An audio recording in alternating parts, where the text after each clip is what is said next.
into another edition of That Happy Hour Show. We are here to talk about so many awesome things, and that is super non-descriptive. But without further ado, let's start the show. Poppin' Off presents That Recap Show.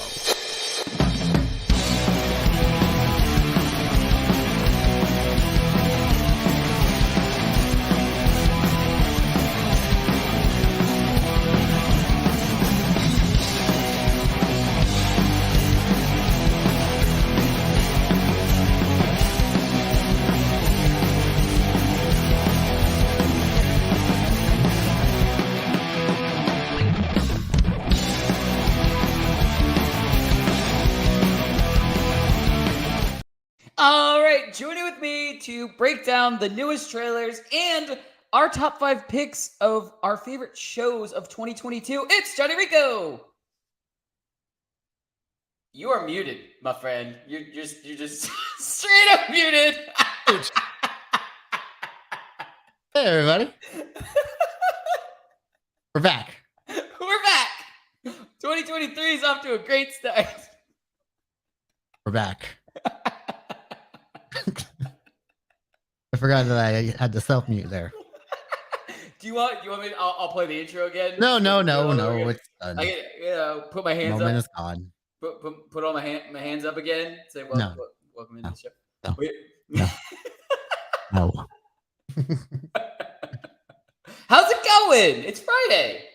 Man, yeah, exactly. It's Friday, right? Talk some TV shows, stay muted, all that stuff. It's really good. Yeah, silent disco, all of that fun stuff. How about you? I am just like, I wish I had the ability to do the bleep button, just like you do. Yes. You want? There we go. Yeah. Hit the mute button. That's how I felt, because I've just been working nonstop today. Mhm.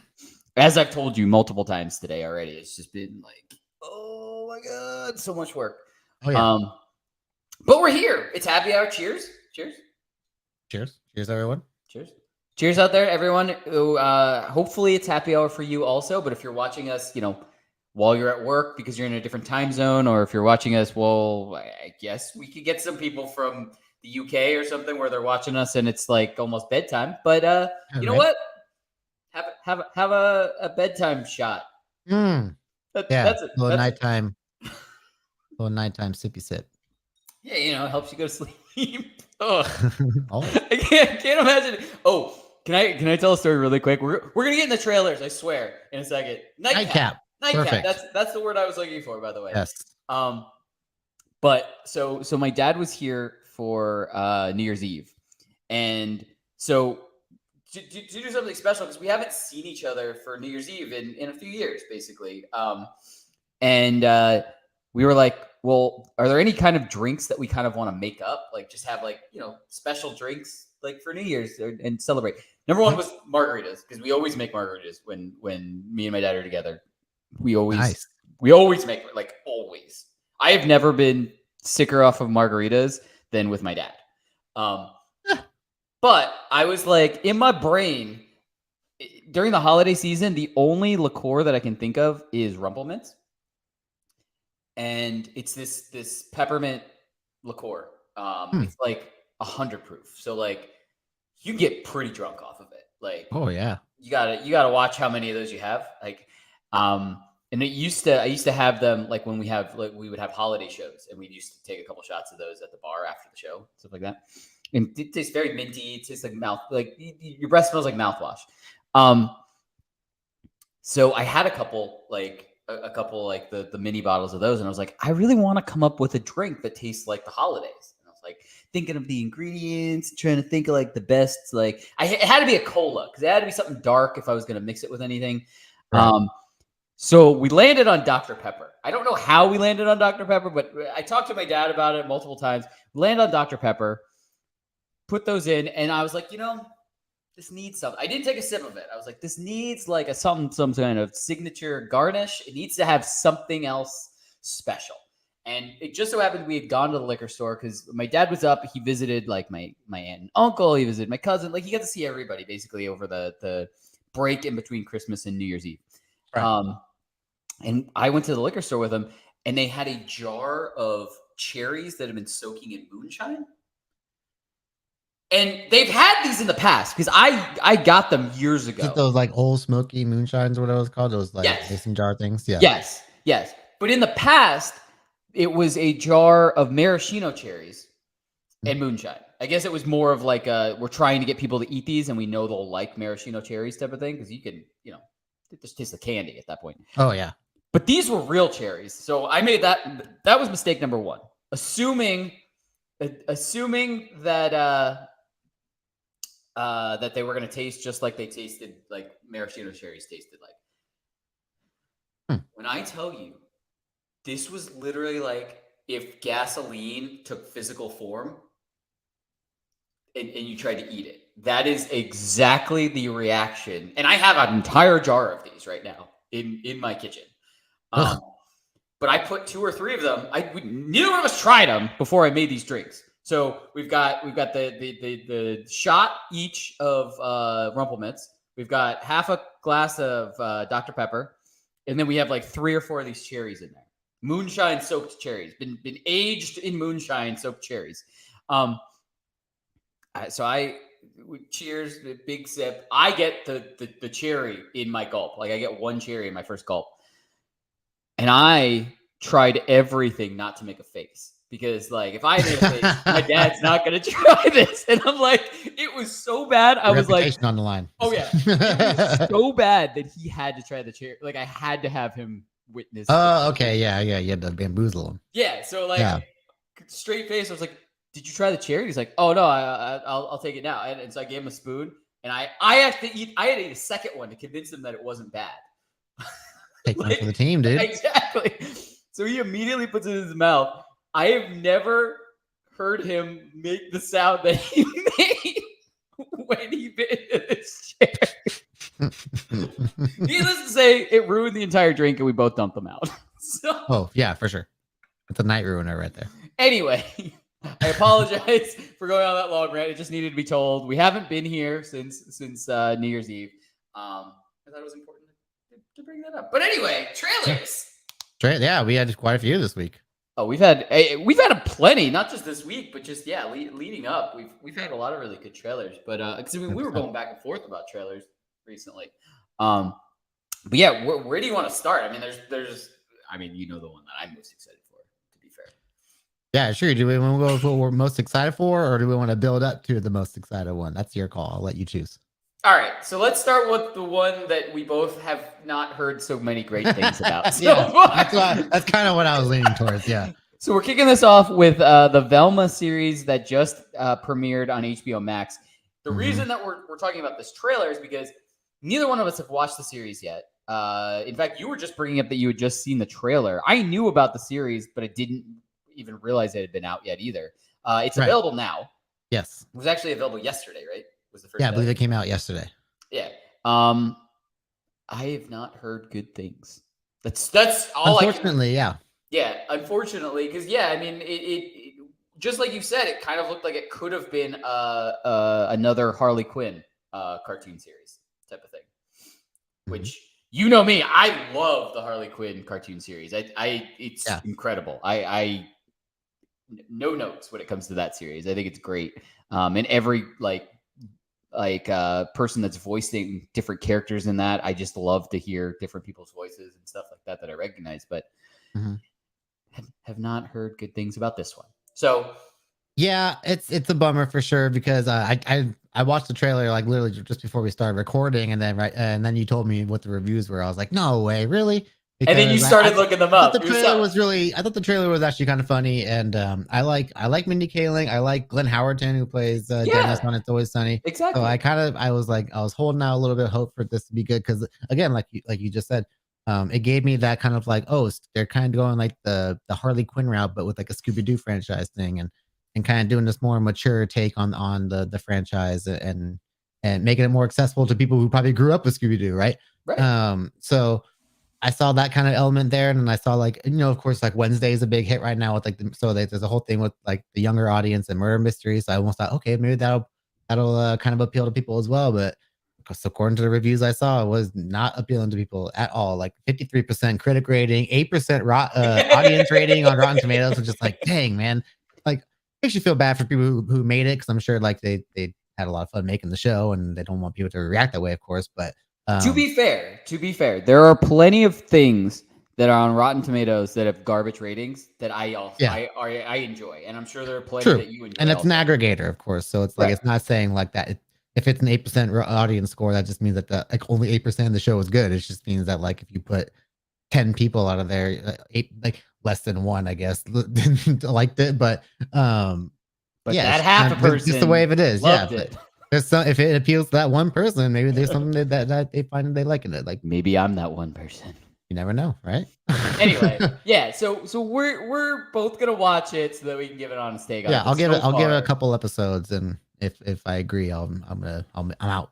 yeah. So Yeah. so far, not so good. But moving on from that, something that I think we're both excited about. Scary. Yes. Yes, Is very the excited. new A24 Woo. trailer that we just saw. Oh yeah. Yeah, Beau is Afraid, A24's latest starring Joaquin Phoenix. I sent this trailer to Danny this week, and I was just like, "Have you seen this trailer? We should definitely cover it." Um, from the mind of Ari Aster, who gave us movies like Hereditary and Midsommar. Um, I'm expecting something that's both beautifully weird, but also extremely. I'm going to use my up themes at the same time because every single movie that guy makes is very messed up in some sort of way. Um, Throw in one of the greatest actors of our generation and Joaquin Phoenix, and I'm sure it's going to be uh, a very fun, like kind of. It was kind of described as a surrealist horror comedy, which is like right away, or that intrigues me already. Um, and you have a mind like Ari Aster with an actor like Joaquin Phoenix, like I am totally down with this movie. Like A24 too, rarely if ever misses too. I think they're one of the best movie studios out there, and they just tell really amazing original stories. Like when you look at all the movies they do, I mean, last year Everything Everywhere All at Once was easily the best movie last year, Yeah. and you just don't see movies with concepts like the way A24 is coming out with right now. And just yeah, I can't wait for it. Yeah, and I told you my initial reaction right after you sent it to me. I didn't know the name, but I had already started reading, like just that the trailer had released and it was Joaquin Phoenix and stuff like that. But when I watched the trailer, I gave you my instant reaction was, I can't tell if this is going to be like a dark comedy or I was like, I know like there are elements of scary stuff, and I know A24 has scary stuff, so I was like, I am so confused at what this is going to be. And I just remember sending you that exactly. I was like, this could be a comedy, but I don't know. Yeah. And it looks like it's gonna definitely have those comedic elements for sure. And it's got a really awesome cast of kind of like a lot of older actors, but it's also just a great ensemble piece. You got people like Amy Ryan from The Office and another project. You got Nathan Lane, Richard Kind, Parker Posey, Michael Gandolfini. There's some really great actors in this movie that is really going to make this a very fun ride from beginning to end. It's going to look like it's going to have some really great performances as well as some pretty wild like visual effects in it as well. Some of the shots in this trailer are really beautiful, and yeah, I'm really hoping that this is going to actually like live up to my expectations. I mean, it's going to live up to something. Like all of the A24 movies of the past. Yeah. You mentioned Hereditary and Midsommar. Yeah. We were both talking about that. Yeah. And I know that's pretty vague as far as like the description of the movie. So I do have the premise right here. So it says right here, Beau is Afraid is described as a quote unquote decade spanning surrealist horror film set in an alternate present, which is right away you're like, whoa.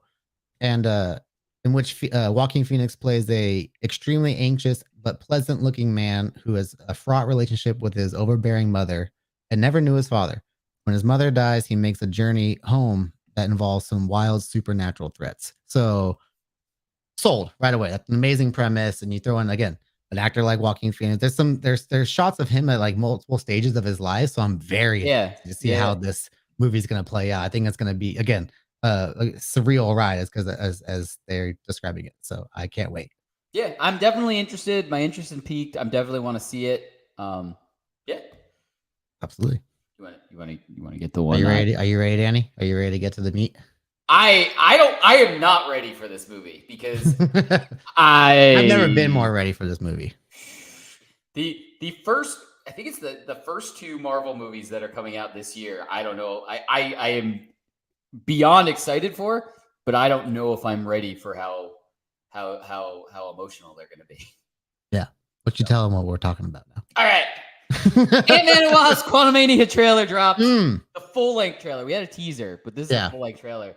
Yeah, this is definitely like the story trailer for the. I mean, we're only a month away, so you got to give us like that. What's the story going to be? And boy, do we have a better idea now.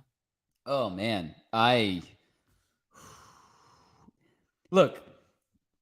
I know that Marvel is like the king of misdirects in their trailers, but from everything that looks like, it does not look like Scott is making out of this alive. Which I already said. I told you I'm hoping is a misdirect. I'm hoping that like I have a theory on that misdirect. Do you? What I do. is your theory? Oh yeah, I was gonna let you finish, but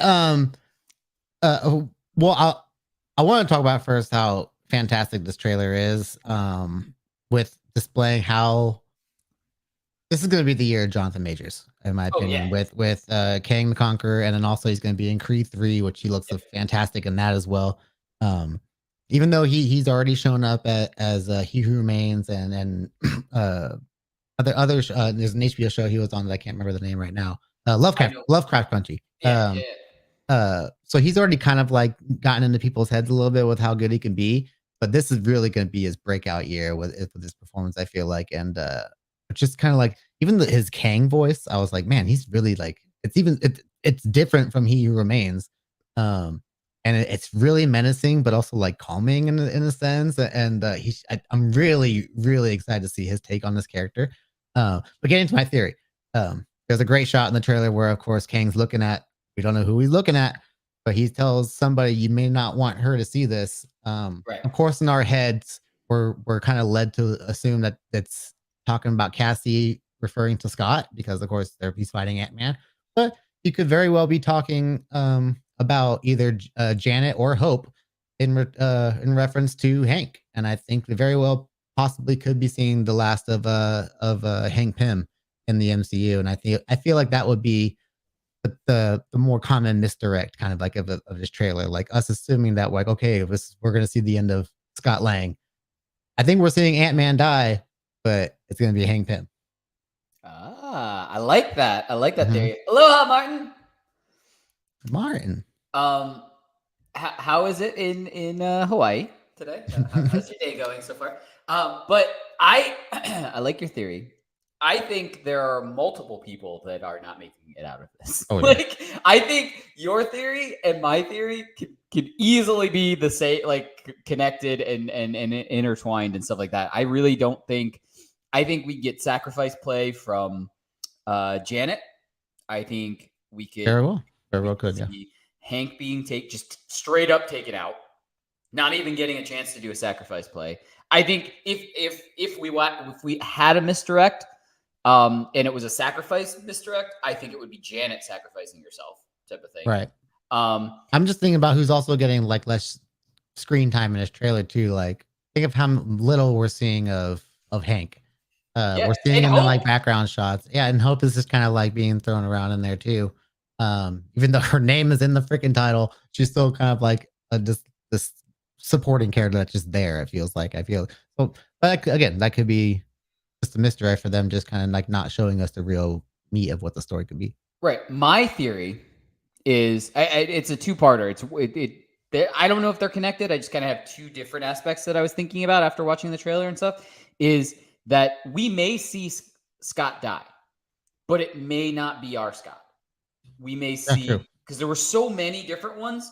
And one of the theories I was reading online that was really cool is that maybe all of the different King variants have been recruiting all of the different Ant-Mans across the multiverse. And that scene where they're all like actually like building up like real ants type of thing, that could be all of them willing to work together.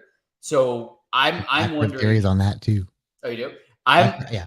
I'm wondering if we're like not wondering, but I'm thinking we're definitely going to see a version of Scott Lang die. I Oh, just yeah. don't know if it's us. I think our prime Scott also, my theory on this is the scene where he says, I don't have to win. We just both have to lose. Mhm. Great line. I think, yeah, incredible. I think that's our Scott. And I think that at the end of this movie, we see Scott holding back Kang and letting the rest of the people that survived get out. And he just wants to trap Kang in there. So I think our the status of our Scott by the end of this movie is unknown, at least to the rest of the people in the movie. I think he's gonna stay behind in the quantum realm to somehow keep Kang from being able to leave. And then in the Kang Dynasty, when all hell finally breaks loose and Kang is out somehow, I think we find out that Scott somehow piggybacked and was able to get out. I think or Cassie somehow is able to get him out, but then accidentally gets Kang out also, type of thing. I think that's I think that would be the surprising play type of thing. So that all kind of leads into the theory I was mentioning where, so if we remember Shang-Chi in the post-credit scene of that movie, he's sitting there with the other Avengers and they talk about the 10 rings giving off a ping to a location that they don't know what's happening. If you look at that shot of like all the little like the ant Scots making that ant hill of the thing, kind of looks like maybe possibly because the quantum realm time works differently. Exactly. There, right? So that could be happening at any point in the timeline, especially if Kang is involved. There's a very good chance that ping from the 10 rings could be Scott or whatever in the quantum realm. And I've heard rumors that possibly Shang-Chi could be cameoing in this movie. So I feel like that would be a great way to start tying in everything, especially from phase 4 and start, because this is the first real big step towards Kang Dynasty. I feel like, Ant-Man's finally getting his big Avengers level movie, which I feel like not only Scott Lang, but Ant-Man himself has kind of earned that movie after his first 2 movies. Yeah. So that's also a big thing. And you bring in that kind of big Avengers feel, you got to bring in some more people. I feel like you can't just let us know they're going to happen, but I feel like someone else has to show, whether it's Shang-Chi, whether it's Wong, anyone. Like you got to kind of amplify the stakes here on a bigger MCU scale, even though we do have Kang. I just think that there's a lot of room there for. I love that theory. Another one that I heard, and this isn't me. I'm definitely not smart enough for this. Wongers. We need the return of Madison. We do. We get Wong no matter what. The next project we get Wong in. She's saving Scott. Now I just thought about it. Yeah, Wong's gonna send her, and then she's gonna get him out, and then they're gonna go have drinks. They're gonna go see Donnie Blaze. I'm in. Yeah. With a Y, but not where you think. The other thing that I've been hearing is that, and it goes off of what you said, time works differently in the quantum realm. And a lot of people have been playing around with that, is that maybe all the events of the quantum realm have been like during this movie. So this movie's 2 hours. So in real life, the events of the quantum realm are taking 2 years to make, like to happen. But it's for them, it's really happening in like this one day or this 2 hour block or whatever like that. Right. So the theory is that the Kang Dynasty movie, all of those actions are happening simultaneously with this movie at the same time. Very well could be.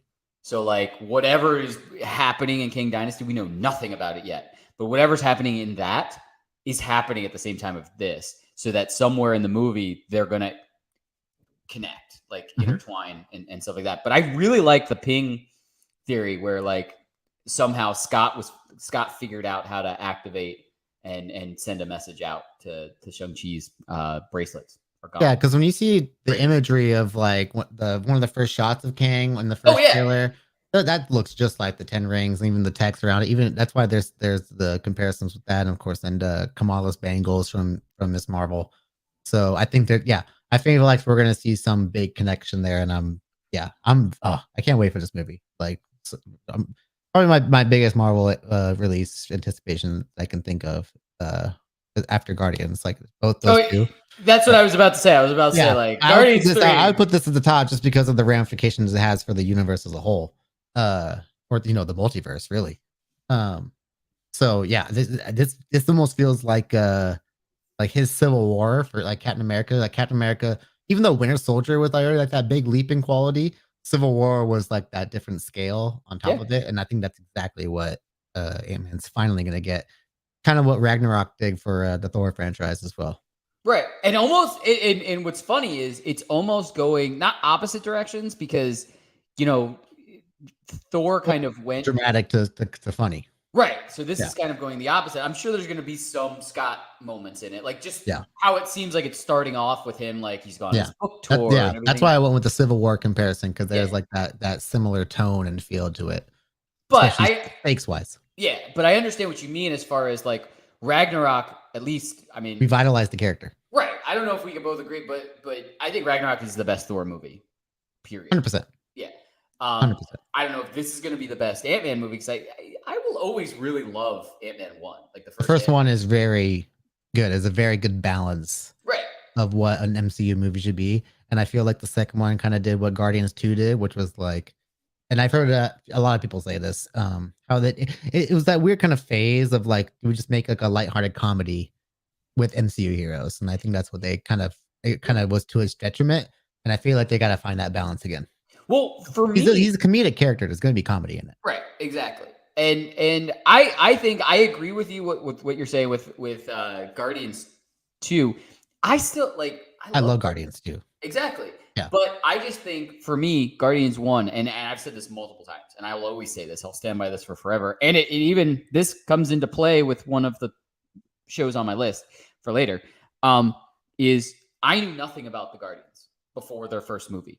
Right. So to affect me so much in 2.5 hours to the point where like I love each and every one of these characters. I want to watch this movie a million times. This has become like my favorite team up movie, like something like that.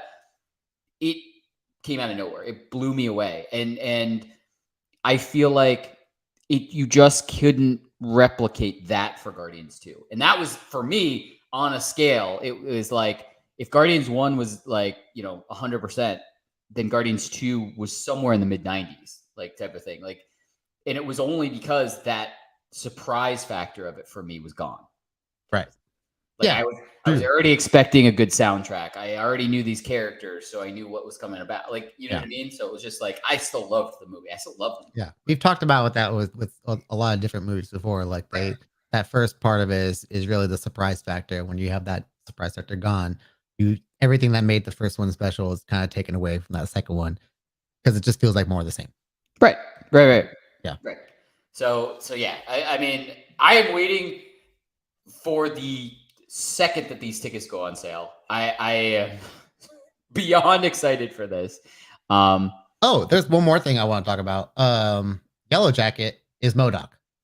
Yeah, Darren Cross. That was very cool to see that play out. When I saw his face, I'm like, that's Corey Stoll. I mean, I'm like, that is Yellow Jacket's face. That was the rumor for so long, and it didn't really get confirmed. Like we had the confirmation that I believe he was going to be in the movie. It was kind of leaked when one of the actors kind of just put his name with all the actors in a hashtag for when they got the script. I was like, oh, I guess he's in the movie. Yeah. So, yeah. We could have easily gone like, oh, he's there in the quantum realm or something. Like, you know what I mean? Like we never knew he was turning into MODOK. But yeah, there were a lot of rumors about that. If you want to still talk about, and we can talk about rumors for forever, but eventually we'll move on. But there was the other rumor was originally that maybe MODOK was going to be and turn out to be the real villain of Quantumania, and that Kang was going to step into the spotlight at the very end, type of thing. I mean, after this trailer, that doesn't really stand up anymore. But it was an interesting thought when that rumor came out. Like it was interesting that like is it weird that I wish they put that hair on him? It's funny because there are versions of MODOK with like hair on top of it, which looks funny, but it does make sense for the character because the character was bald. It just looks I think it's just because like he has a giant forehead essentially, like in that one shot. It just looks really funny. But then when you get that one shot of him with his armor fully covered and he looks like the full-on mechanical MODOK, which like when I first saw the Funko Pops, I was like, oh, is that really what they're gonna do with MODOK? Like he's just gonna be like a robot. And then I saw that shot of him in the trailer with the funny human face, which is really great. But it confirmed to me that it was Yellow Jacket. Yeah. It's really hard not to like laugh at that and see how silly it looks, but that's just MODOK. That's just how MODOK looks. And it's kind of like when we see Krang and Teenage Mutant Ninja Turtles, right? It's just kind of like that funny, weird shape. It's just like it does not seem like an intimidating character, but it's all the intelligence and all that, right? And yeah, Well, I am really looking forward to seeing the MCU version of MODOK. Like, right. especially, he's always been one of my favorite looking characters. And if you ever played the Avengers video game, which talk about like wasted potential in my opinion, but I wanted that the to be story so was very good. good. I really loved the story. I thought it was a really cool way to introduce Kamala Khan into like the public eye, because that was really the first time people got to like see what she was about. And I actually really dug the MODOK take in that game. I thought MODOK was really well handled in that game. Yeah. I look, I have that for both Xbox and PlayStation. I think shout out to Corey. I think I bought it for one system, and then she was like, "Well, I got it on this system," and I was like, "Okay," and she's like, check your inbox. I was like, "Okay," and Yeah. she bought it for the other so we could play together. But I agree with you. I really like the story. I think for me, the thing I least liked about that game was the play mechanics of it. Yeah, it was clunky. Yeah, like Very clunky. flying Iron Man. Like, and I'll bring up another game that I went all in. I know on. what you're gonna bring up. Motherfucking Anthem. We put the there we go. Anthem burned me so bad. I pre-ordered that piece of shit game. Like, they got all of my money because I played. Damn, man, what could have been? Alpha. I didn't even play the beta for that. I played the fucking alpha of that because I pre-ordered it. Yeah, I pre-ordered it so early, and everybody in Poppin' Off did. That's true. Yeah, you guys were very the early days of Poppin' Off, guys. They were very excited for that game. Me, Pete, Tim, Corey, we all bought it. We bought it early. I think we spent $70 so that we would get the alpha version of it. And we were playing it. And we were like, oh, well, it's just the alpha. It'll definitely be way better. Yeah. I know we got some gamers in here. I'm pretty sure you guys can confirm. What you can get that for? Like $4 now? Give me that. I think yeah. It was boy, what a fall from grace that Anthem had. But the one thing I will say that is the fly mechanics in Anthem infinitely better than flying Iron Man in the Avengers game. Oh, I didn't mind that, actually. I was one of the few that didn't mind the Iron Man. I think the Iron Man part was the only part I could actually do. Like, everything else felt weird to me. Like, flying around as Iron Man, I kind of got used to it after a little bit. Maybe that's it. I just didn't spend long enough on it. I didn't stick around long enough for all the additional characters. Like, I didn't stick around for Spider-Man, Black Panther, Kate Bishop, all that. So, and then when I saw the comparison videos, it is $4. Damn, I nailed it. That's pretty awesome.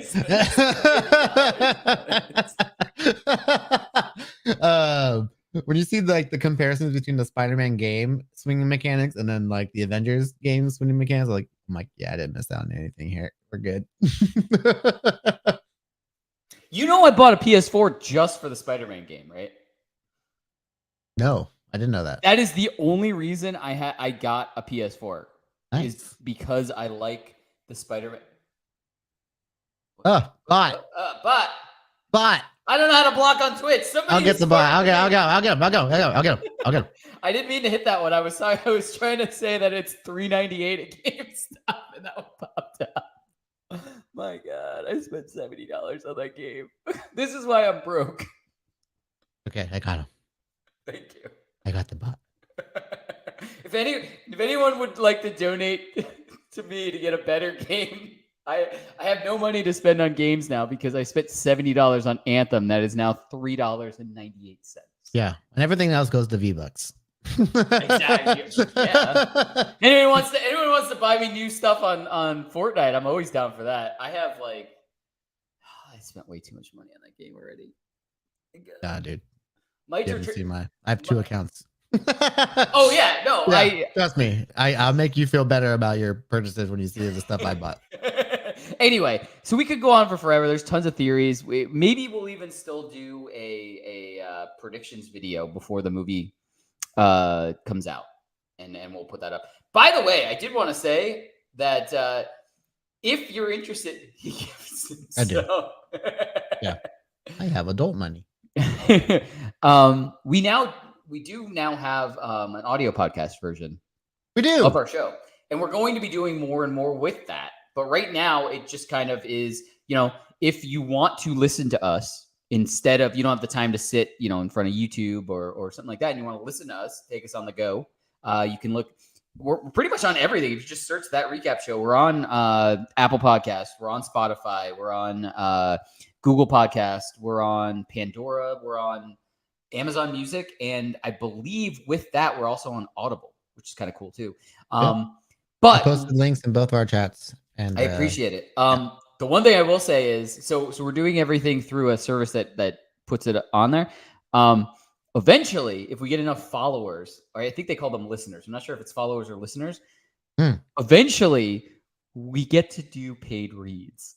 I am after years of being the executive producer for MMA Junkie and just having to force them to do paid reads all the time, and them just like giving me shit for like having to be like, guys, I'm really sorry, but we got to do 2 pay reads this episode. So like, I am so excited to hit the tier where it unlocks us the ability to do paid reads. not because I want to make money.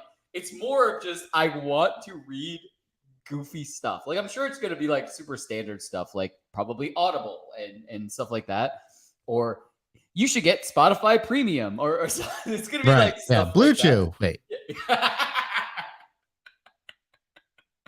But I am so excited for that. And I've already told Rico about this, that any money we get from that is going to be like immediately invested right back into the show.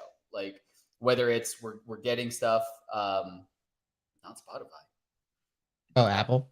I don't know where that is. We're on Apple too. Just search That Recap Show. Yeah, That Recap Show. Just search That Recap Show. Go big or go home. I mean, we're trying. Okay. We're trying. Anyway, let's get into our topic for today.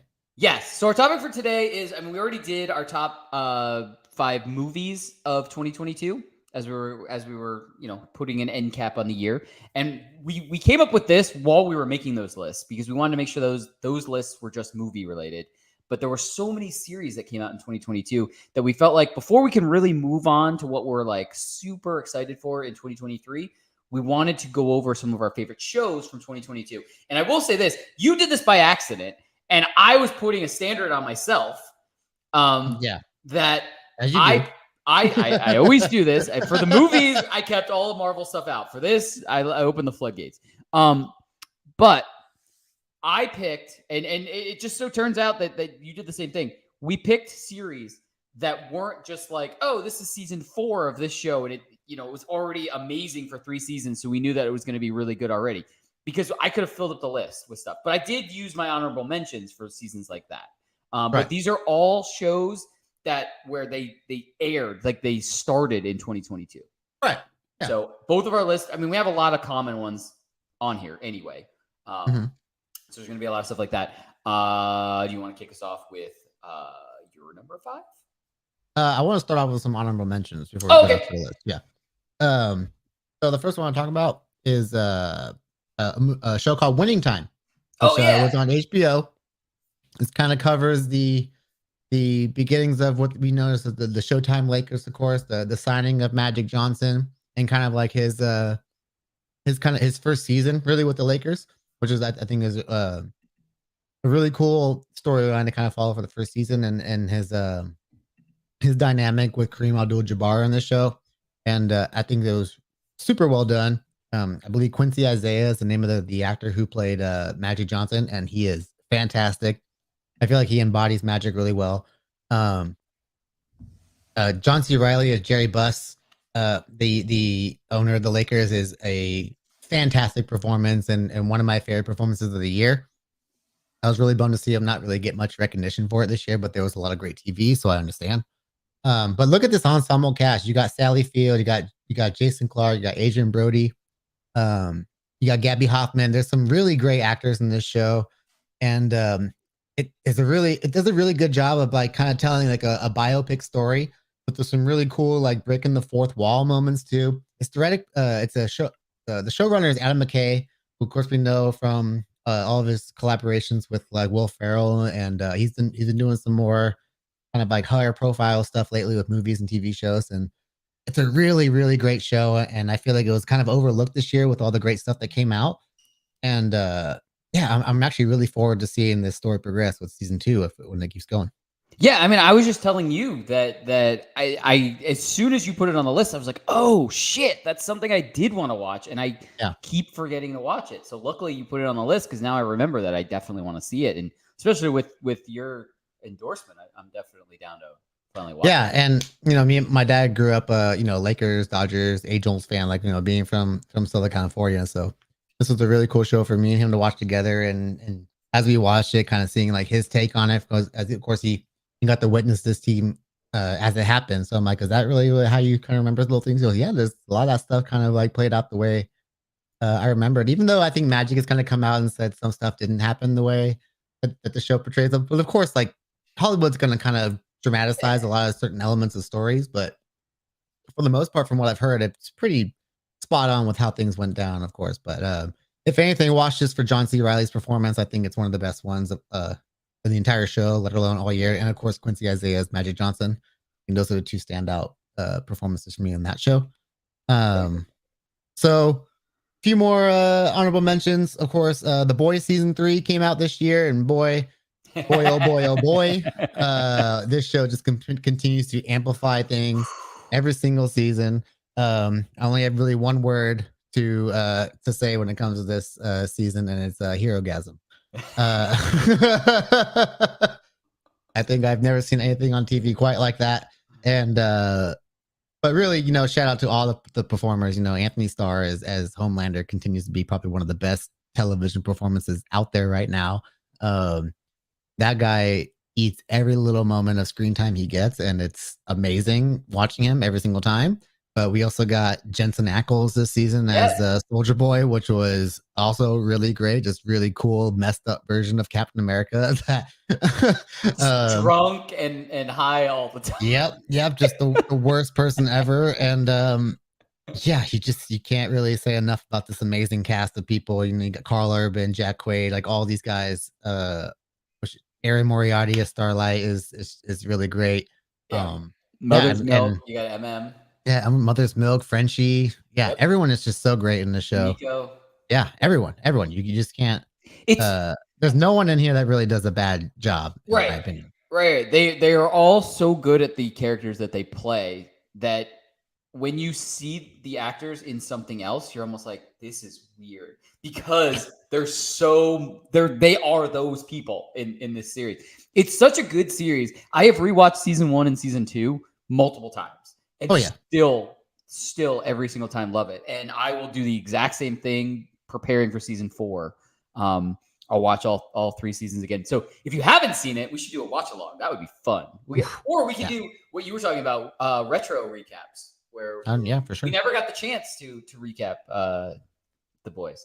No, we didn't, which is unfortunate. The Boys is so much fun, and it's awesome. Everything about it is good. That's also one that was on my honorable mention list, was the newest season of The Boys. Yes. Okay, so my next one, Obi-Wan Kenobi came out this year too. And again, when you're talking about a stacked year TV, it's like, oh my God, you almost forget that Kenobi also came out early this year. And talk about a great kind of like follow-up to a character after episode 3, while also kind of like closing a lot of story gaps within his storyline, but also Darth Vader's and Princess Leia, and the way she was incorporated into the show was really great. I almost looked for Leia's little droid. I usually have it here. We've been doing so many Star Wars things, so I've been having it next to me. So I like looked over for it. And I was like, oh shit, it's not there. Yeah. But man, I feel like we got one of Ewan McGregor's kind of best performances here as Kenobi, since of course it's his first time come back since the prequels, but there's some really gut-wrenching moments in this show, and of course the climactic fight between him and the returning Hayden Christensen as Darth Vader is a powerful fight and scene. That kind of heart to heart they have at the end of the battle is one of my favorite Star Wars moments of all time. And then we're also introduced some pretty great new characters at the same time. We have Commandant Johnny as Haja. We have Riva, the Inquisitor. We have the debut of the Grand Inquisitor in live action, who we don't see enough of, but I feel like we could still see more of him in the future. But yeah, I feel like this was just a really fun little mini series to kind of close this little character arc that needed a little bit of redemption. And yeah, they nailed it in my opinion. Yeah, and I know you've said this in the past, so I'm not taking any credit for this. I'm making sure I say where credit's due is. But what's really cool about a lot of the Star Wars stuff that we've been getting is it's in this pocket of time where we know before and we know after. Yeah. And it's just linking more and more stuff together, and everything's just getting closer and closer to like just being a complete timeline of absolutely every single event. And like I said, I know you've said that in the past, but it's just so cool that we're seeing that, because I mean we have another series that we're going to talk about that we've already recapped and stuff like that, but that leads to another movie, that leads to another trilogy, that leads to. It's just cool that we're getting, and like Mandalorian, which is after the original trilogy and stuff like that. We just have a lot of these like really little pocket things, and I just really appreciate that about Star Wars. Absolutely. About what they're doing, I guess, with all of the franchises right now, is like we're just taking this little snapshot of something that, you know, has been glossed over and kind of been, you know, imagined for so long. So for sure. And then I have one more honorable mention on here, but I'll also kind of let you kick off your honorable mentions with it, because it is both kind of like on our list, respectively. But so I'll get off of my number 5 here. My number 5 was actually Moon Knight, which boy, talk about a character I've been waiting to see for a long time make his like kind of live action debut. Moon Knight's always been kind of at the top of that list, just based off one, the character design, but also the psyche of the character itself. So seeing Oscar Isaac kind of bring that character to life was really fun. I recently rewatched this series a few weeks back, and yeah, it just flows really well, especially on the rewatch. And you know, Ethan Hawke is really great in his role, and of course, F. Murray Abraham as Khonshu is one of my favorite performances as well. But yeah, look at that. So again, we met all 3 of these guys, but we really only got to know 2 of them, right? Yep. And first of all, shout out to also 2 of the best MCU costume designs of all time. Like both Mr. Knight and the Moon Knight costumes are some of their best work that they've done, and it just looks really awesome when they're both on screen. But yeah, I'm really looking forward to see what they can do with this character going forward. If they can start to bring him into the bigger MCU world, and I'm really excited to see what they can do with Jake Lockley, of course, because that's the one character we've been teased that we just haven't seen enough of yet, and I need to see more of his brutal ways. Yeah, and I mean this. I'm not gonna say that this is somewhere on my list. It's not near yours. So I'll go to a couple of my honorable mentions, and then I'll bring up some of the stuff I want to talk about in Moon Knight when I get to it on my list. Talking to Mike, Danny. Check. There you go. Anyway, so just like you, I had to mention the new season of The Boys on my honorable mentions, and like I said, for my honorable mentions, I did all of the stuff that are reoccurring seasons. They're not a brand new show. They're not like a season 1 in 2022. So obviously, the first thing that I thought of was Stranger Things season 4. Was absolutely incredible. Yeah. But I mean, every season of Stranger Things has been incredible, and they just get bigger and bigger on top of each other. And I mean, we've got the climax. Season 5 is it. That's it. So we got one more season to really look forward to. This the penultimate season essentially. So which is the right. And it was pretty great. I think even the way that they released these with the episode runtimes and in 2 sections and 2 parts, I think was smart, and they did it very well because it wasn't so overwhelming. Where like you were like, okay, I have to devote an entire 4 days to this. It was okay. I can get through most of the volume 1, and then I have a break to ingest this, and then I get the last 2 episodes, which were like 2 movies basically. So. Yeah, you can't really ask for much more from this most recent season. I feel like it got the show back to its roots a little bit. Introduced some amazing new characters along the way. Eddie and oh my god, I'm forgetting the stoner guy's name already. But you just said it was Eddie. Argyle. No, Argyle. That's his name. No, stoner guy, not metal guy. Just getting on, and then Sadie Singh had one of the best performances of the entire series as Max, and I mean, hey, that running up that hill became a big hit for a reason. Because that scene was one of the best TV scenes possibly of all time, definitely one of the best of all year. But yeah, this again, it took it to that next level as far as the scale goes, and was Vecna is the kind of the character that the show needed to kind of bring that almost like that oomph back, because I feel like season 2 and 3 were kind of lacking a little bit. Like we were kind of facing like these weird monsters they're just kind of monsters that do things, but now we have like a face that talks to us and kind of gives a threat to the audience in a sense. So I think that's kind of what the show did really well in advancing all these great character lines, storylines together. Yeah, and I mean, not only that, but like a human backstory that is also tied to 11 originally too. Yes, yes. We don't just have this, it's this monster from the Upside Down that 11 has to defeat, but it's affecting everything. This is really caused by 11. So now it's like, oh shit. This really shows how much preparation went into this show, knowing what was going to happen later on and how they're going to build upon that. And it was one of the few times where I watched the season and I go, I got to rewatch the whole show now and kind of see what they set up beforehand, because I feel like a lot of things really just kind of came full circle, and it set up a really hopefully amazing last season of the show, which I'm sure it'll be great. I mean, it also gave us one of my favorite songs ever. So Chrissy, wake up! I don't like this. Chrissy, wake up! Hey, hello? Time to wake up, time to wake up. Can you hear me? Wake up, Chrissy! I don't like this. Chrissy, wake up!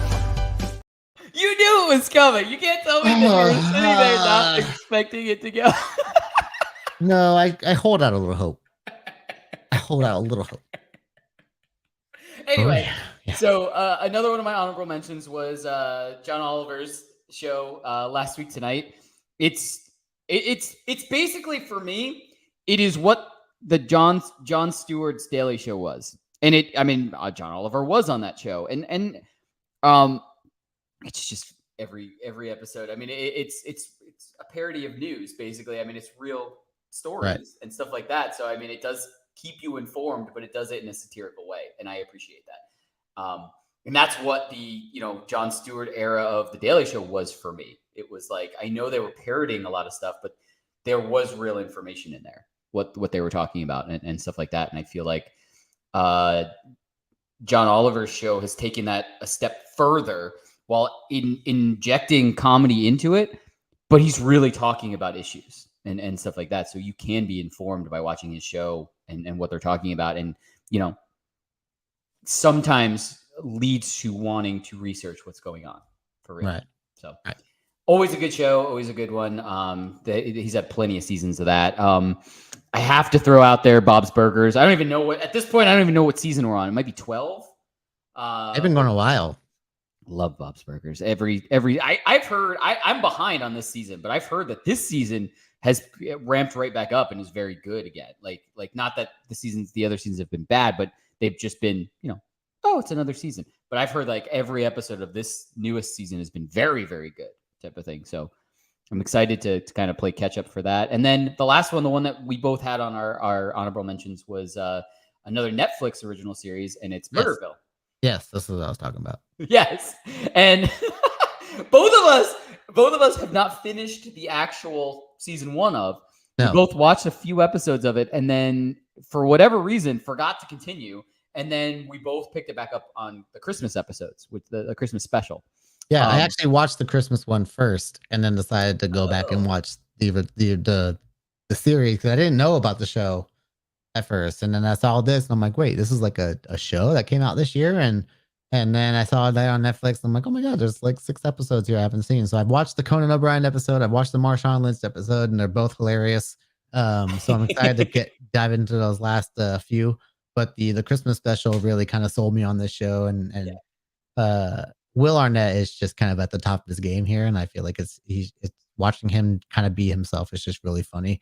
So I really had a lot of fun with the show and the premise of it. Yeah, the concept / premise of the show is incredible, where they have a script, but the guest star of the episode has never seen it. And has there's no script idea. for the guest star. They just go in and kind of read the room and give their reactions as they see it, and they're improv the entire time. Yeah, it's pretty fantastic. And it's really a testament to Will Arnett's improv skills and comedic skills, how he just kind of rolls off of all these different characters. Right.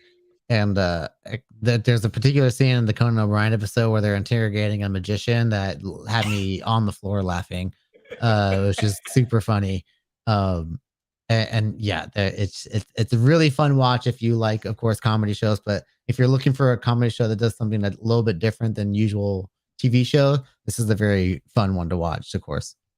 Yeah, absolutely. I cannot say enough good things about this, and I don't know why I felt why I didn't finish it, but yeah, after watching the Christmas one, I just want to rewatch those 2 episodes and finish the season in general. But yeah. So my number 5 is also a Netflix original that aired in 2022, and it is it Cake? From the viral phenomenon of TikTok, where they were doing that. And I think I will say this is not one of my favorite shows ever.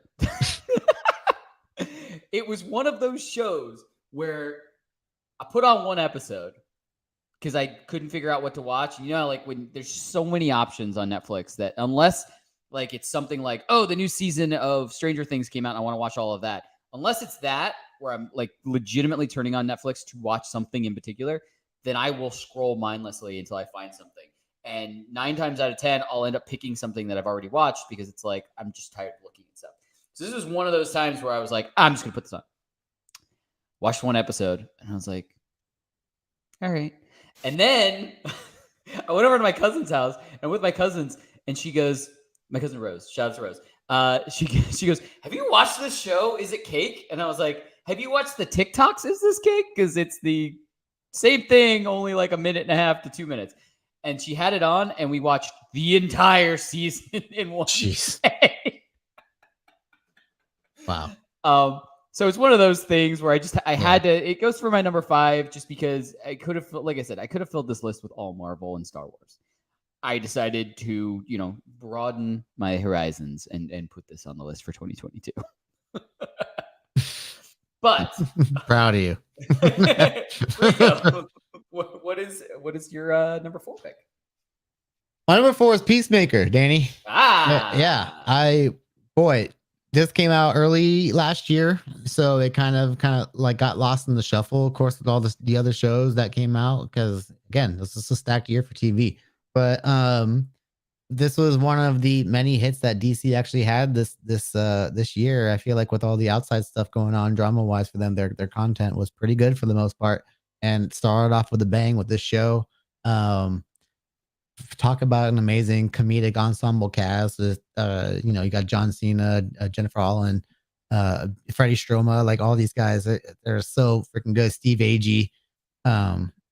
It was a really fun show from the beginning. It's hilarious. You really got to see John Cena's acting chops in this show for the first time. I feel like he's always been really funny and stuff, but I feel like this is where he got to show the most range.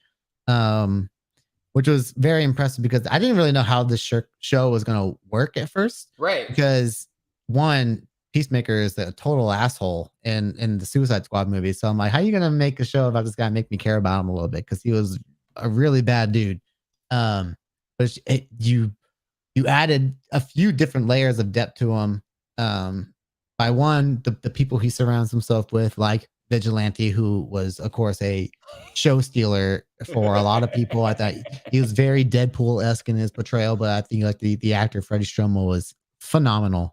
And as a Vigilante, I really loved that character. But yeah, everything from his relationship with like all the task force people that he was with to his really messed up relationship to his dad. It just does what James Gunn projects does really well, which is be hilarious, super violent, and have a ton of heart at the same time. And so that's kind of like the blueprint for a really good James Gunn project.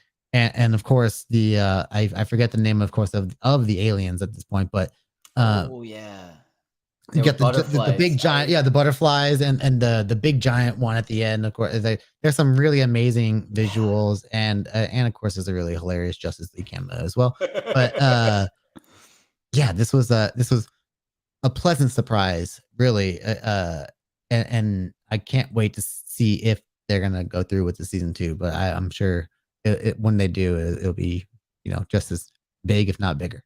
Yeah, absolutely. And this is another one that's on my list. I will talk a little bit more about it when we get to it. I have a little bit higher than you.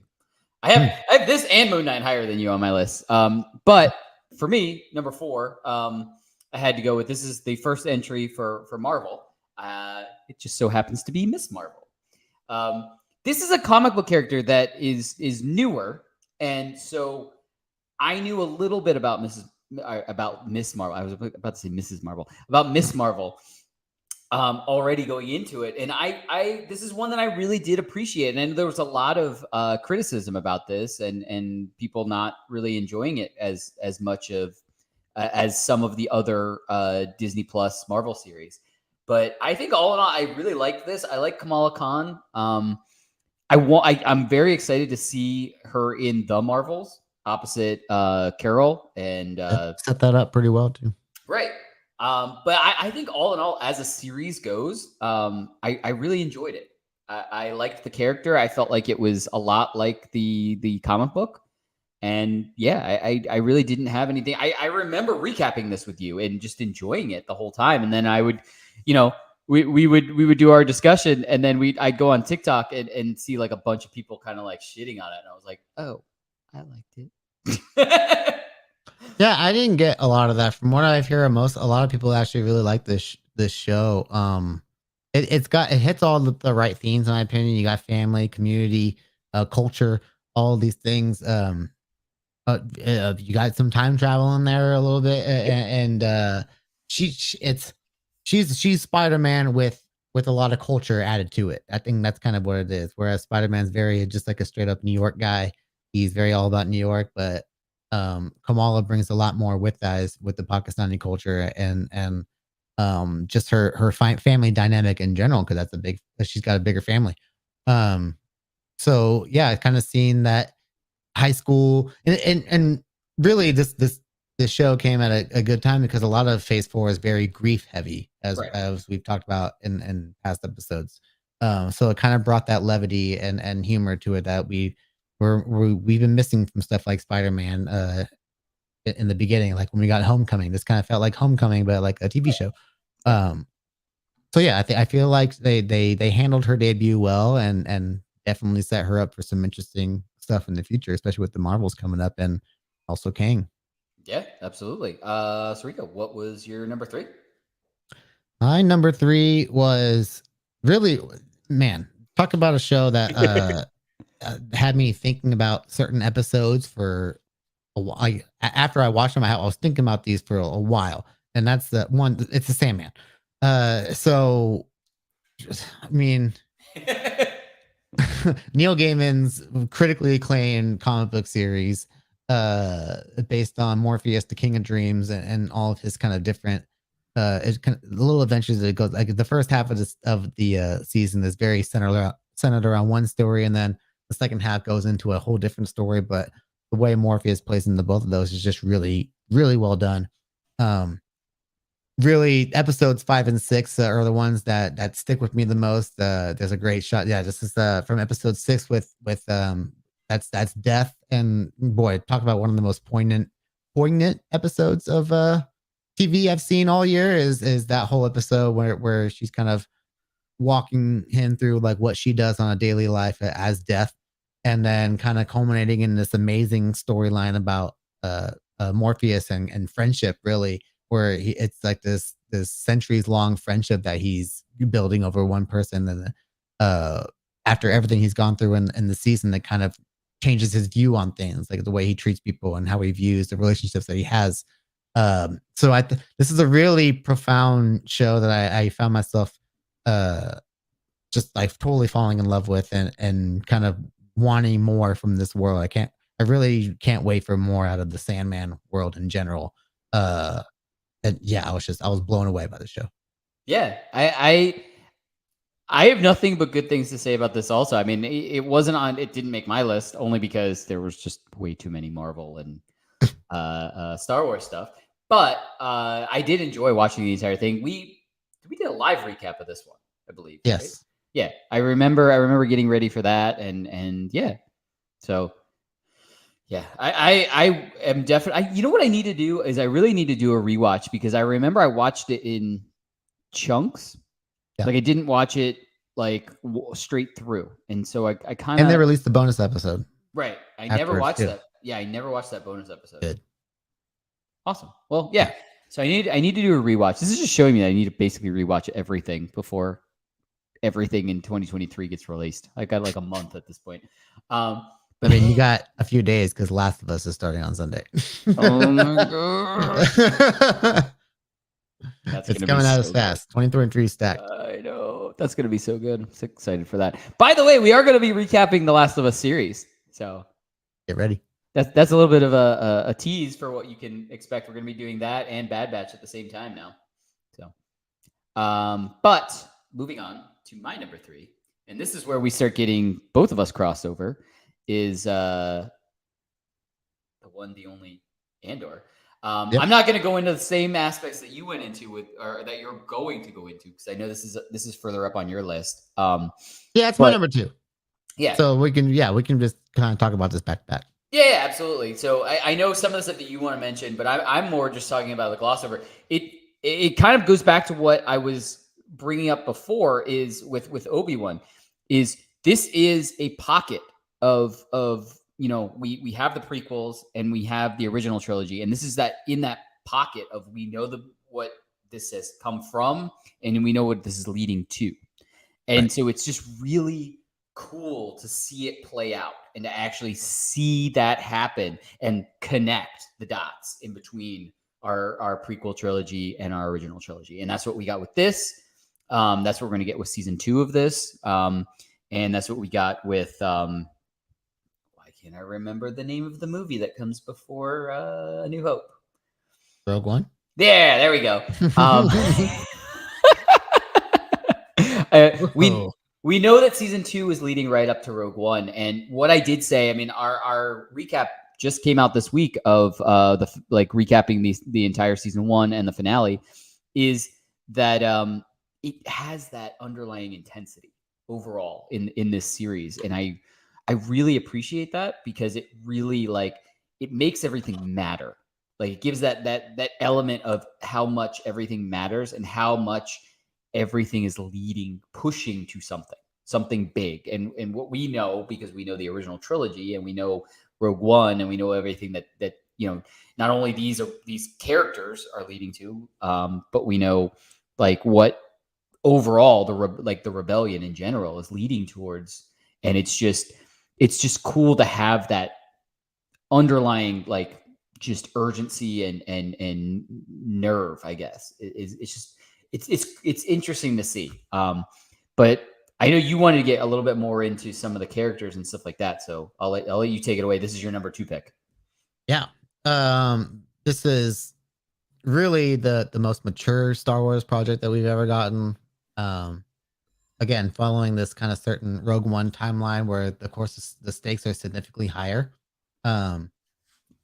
you're following a different perspective of the war from the rebellion versus the empire, which is about the normal people, the foot soldiers, really, right? Yeah. Um, so kind of seeing the building blocks of the rebellion and kind of certain sects. So like there's Rasul Guerrera's part of the rebellion. There's people like Cham Sundola from Clone Wars, and who's Hera's dad from Rebels, who was kind of one of the main probably starters of the rebellion, because he was the guy who was a freedom fighter from the Republic, who came in and still fought during this age too.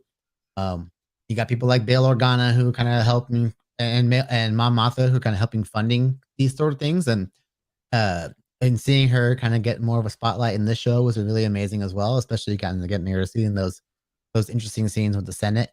So yeah, like kind of seeing one prequel settings with original trilogy kind of markings, like right there we just saw she's in that council chamber, but there's the Imperial sign right there, so that's kind of a new thing that we never really saw before when it comes to that specific chamber, which I thought was really cool.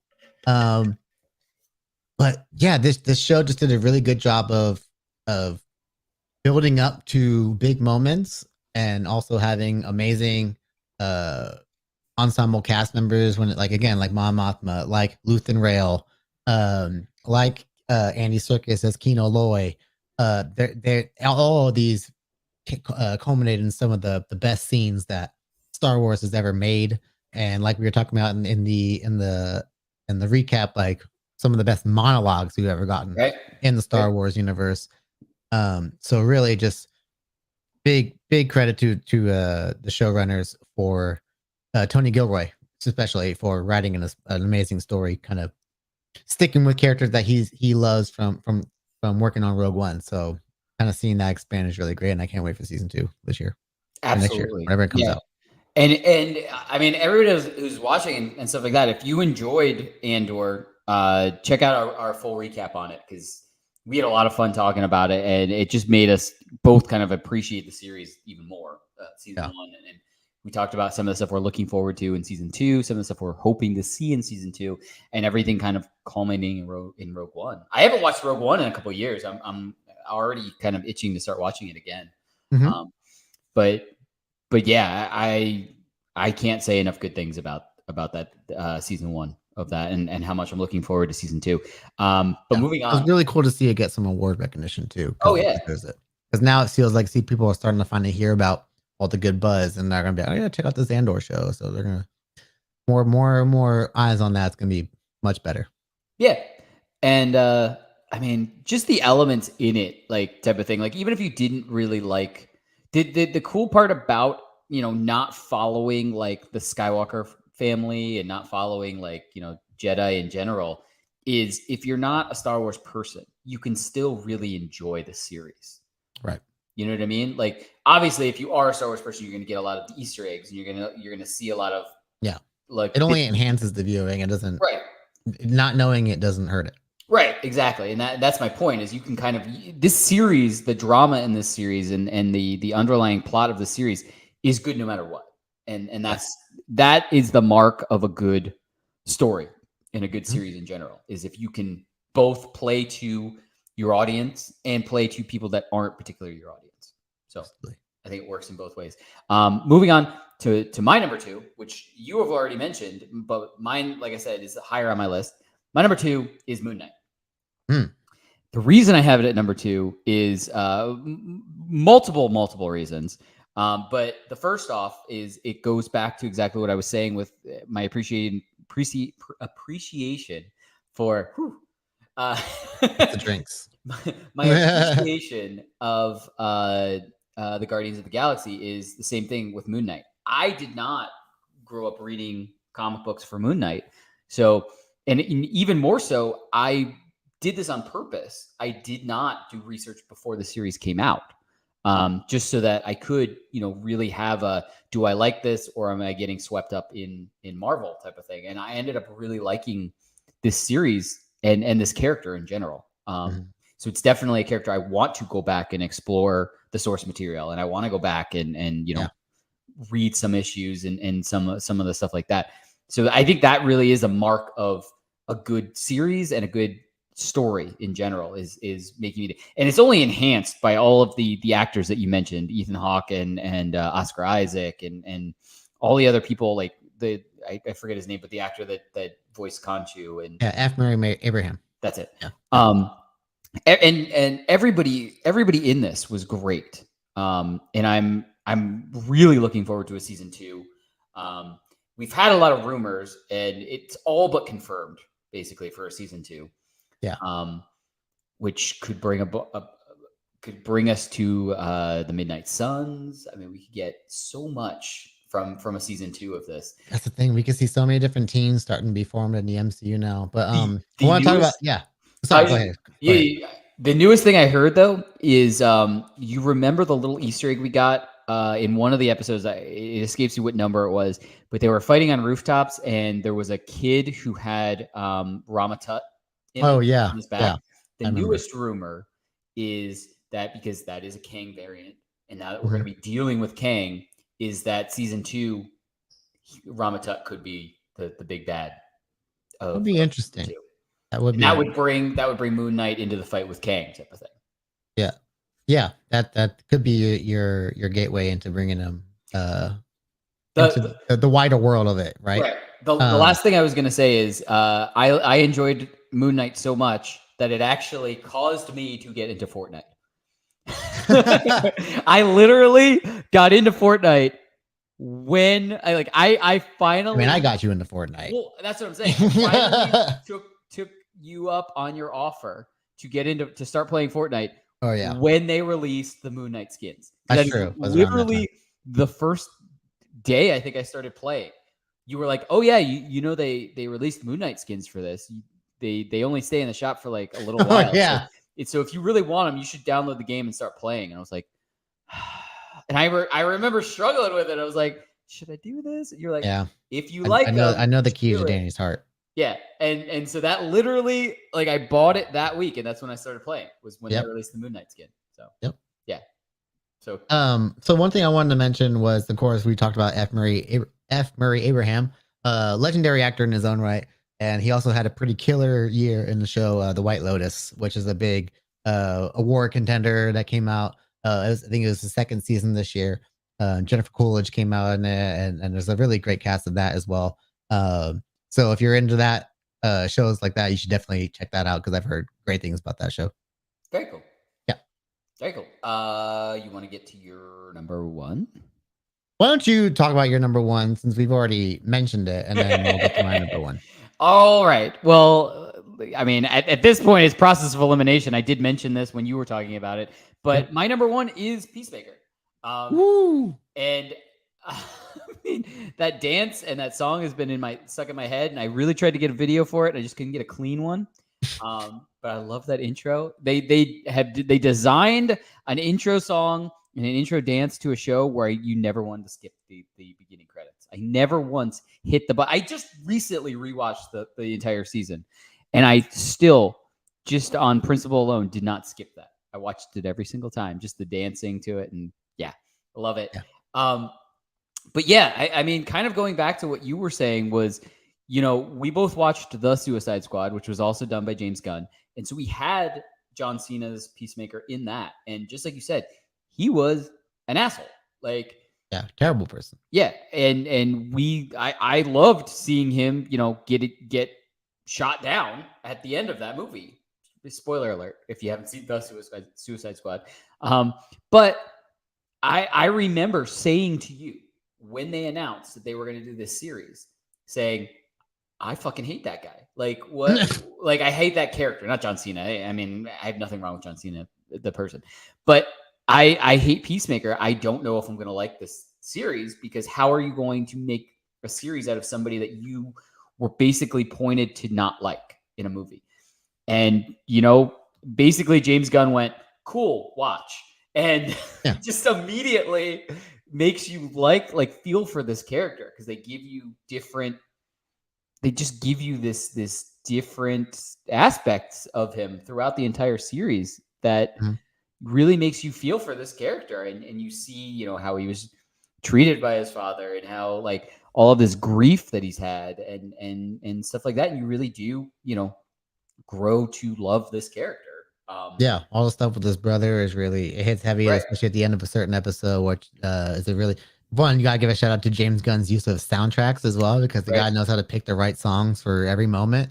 I do gotta say that one of my favorite moments of the show is just a scene where John Cena is alone in a room playing piano to Home Sweet Home, which Yep. is like fantastic. One, it's John Cena playing the guitar. So he's like, God damn, this guy's fucking talented. He can act. He's super funny. He's a great piano player. Like God dang it, John Cena.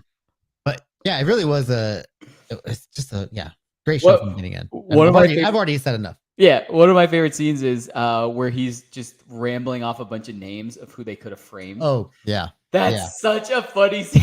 so many names. That went viral on TikTok for sure. I know. But yeah, and even the guest stars that happened in the very end of the season finale, and just it was a great series, and just like I mean, I've repeated this, and I know I'll repeat this, in the future. The mark of a good story, the mark of good storytelling, the mark of a good series in general is to really make you like a character, whether you had hated him originally or whether you just didn't know anything about the character. When you finish a season of a series and you really do feel for a character, that's the mark of a good one, like a good storytelling, a good season in general. And for me, I think out of all of these shows that I watched in 2022, that my turnaround from being so happy that he got taken out in the Suicide Squad to actually seeing how misunderstood this character was is the biggest difference. Like it's neck and neck with Moon Knight. I loved Moon Knight, and I loved all of these shows on the list. But yeah, for me, it's just a little bit more. It might be the intro music. It might be the intro and the dancing and then the music that kind of just a little notch up. So. Absolutely. But anyway, yeah, that's my number one. What's yours, Rico? Okay, my number one, in my opinion, was the best TV show of the year, and that is the Game of Thrones spinoff, House of the Dragon. Man, talk about a freaking masterclass of television writing, acting, set design, everything from beginning to end. This show was brilliant. To some people, you could probably say their complaints were that it might have been like pretty slow compared to other Game of Thrones seasons. But when you talk about Game of Thrones, like the way that show covered multiple families over a pretty extended period of time, the way this show is able to follow just one particular family, which is the Targaryens, was just, again, a masterclass in my opinion. You're following this family over years and years and years. The way they do time jumps in this show is, in my opinion, really well done. You go from seeing a young you see a young Emma Darcy's character. Oh my god, I'm blanking on the freaking character's name now. Oh, Rhaenyra, kind of as like a young 15-year-old who's being chosen as the successor to her father's throne, to seeing her portrayed by Emma Darcy here in her older years, as like this much more mature woman who has a lot of weight under her, who has married Matt Smith's character, who is a Damon, who is one of the best characters on TV all year. Boy, some of the scenes that he was in this season were jaw dropping and incredible. I thought Matt Smith did an incredible job with this role. And also big shout out to Paddy Considine as King Viserys. His role in the show for the first about 8 or 9 episodes was just top-notch acting from beginning to end, as a really kind of like a king who's just kind of breaking down as his life ends. And it really all just kind of it's just a masterful performance for him. And there's some really crazy sleazy characters in this show as well. It has everything you want from a Game of Thrones show, with much more dragons, and the dragons in this are very awesome. And there's some, boy, talk about a cliffhanger to a season that like really it almost angered me, like you had to end it right there, because I wanted more to happen. Like, how you just gotta leave me with that, and then I have to wait. I have to wait till next year, not even 2023. I have to wait till next year to get more of this show. Damn. Which is just like, god damn it, how you gonna do that to me?